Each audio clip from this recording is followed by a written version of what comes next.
All right, let's dive right into this explainer and unpack how the largest IPO in human history somehow led to one of the wildest financial predictions literally ever made.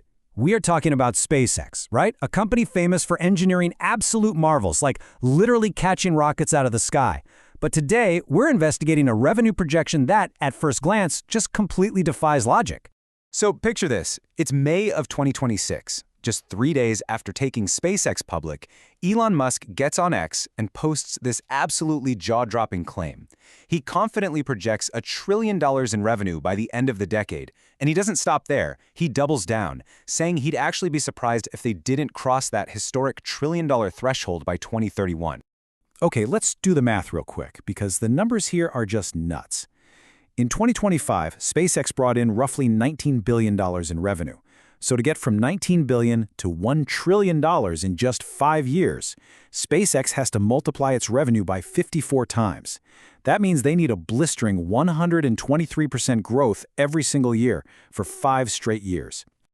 To put that kind of scale into perspective, the largest annual revenue any company has ever produced in the history of capitalism was Amazon, hitting around $716 billion.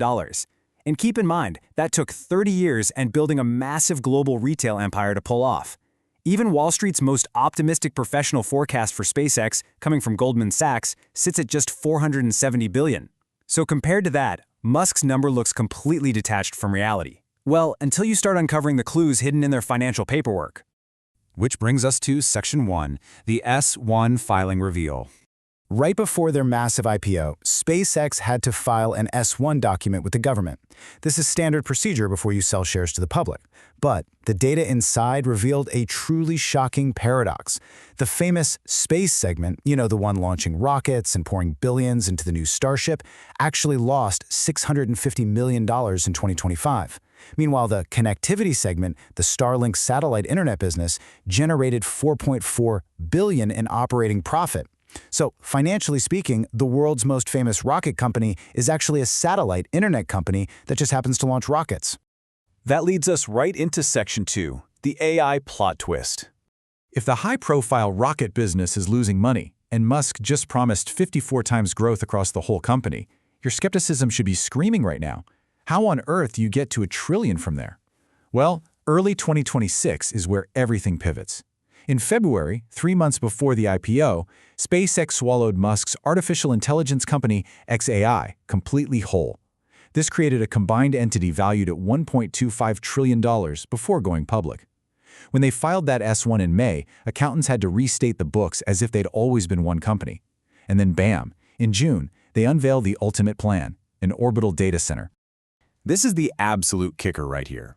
In that same S-1 filing, SpaceX mapped out a staggering $28.5 trillion total addressable market, and a massive 90% of that staggering market potential is attributed solely to artificial intelligence, not rockets, not even Starlink. The trillion-dollar prediction is suddenly all about compute, not cargo. And you know what? That AI revenue is already flowing in incredibly fast through these enormous compute contracts. We're talking about top AI labs like Anthropic paying roughly $1.25 billion a month for compute through 2029. Google is slated to pay around $920 million a month starting in late 2026. That is just billions of dollars pouring in. But here is the catch. Right now, all of this intense computing is happening in traditional terrestrial data centers down here on Earth. So how do they move it? Let's check out Section 3. Building the orbital economy.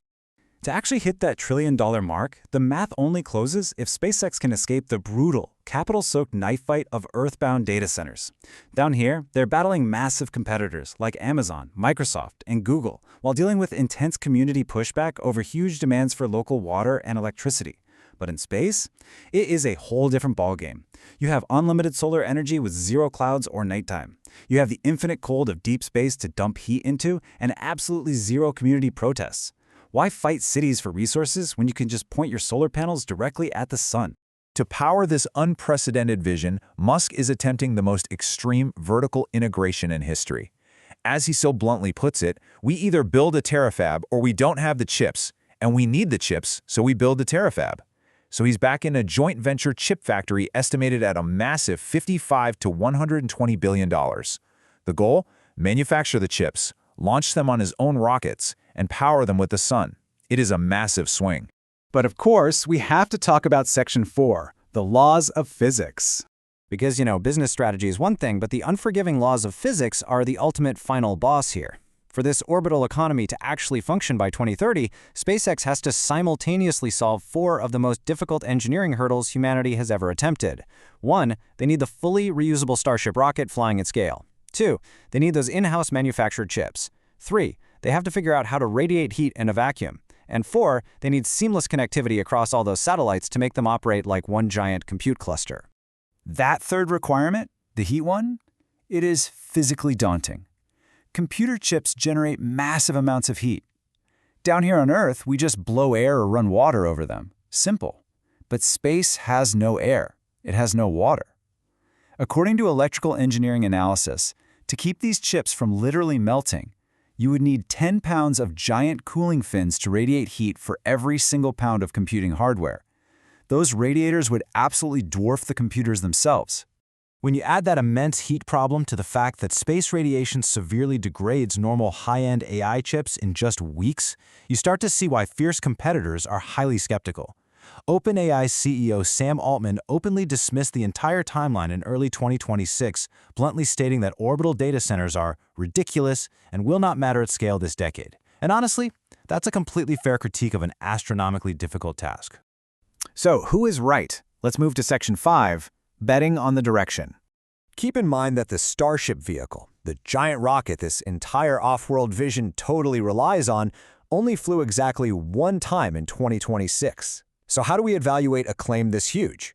Well, while it is incredibly easy to dismiss Musk as the king of missed deadlines, his historical track record is pretty undeniable. Reusable rockets landing on ocean ships, mass-scale electric vehicles, global satellite internet that actually works, brain chips for paralyzed patients. Every single one of these looked physically impossible. And yes, they all arrived late, but they all arrived. History shows he is almost always wrong about the exact date, but rarely wrong about the ultimate direction of the technology.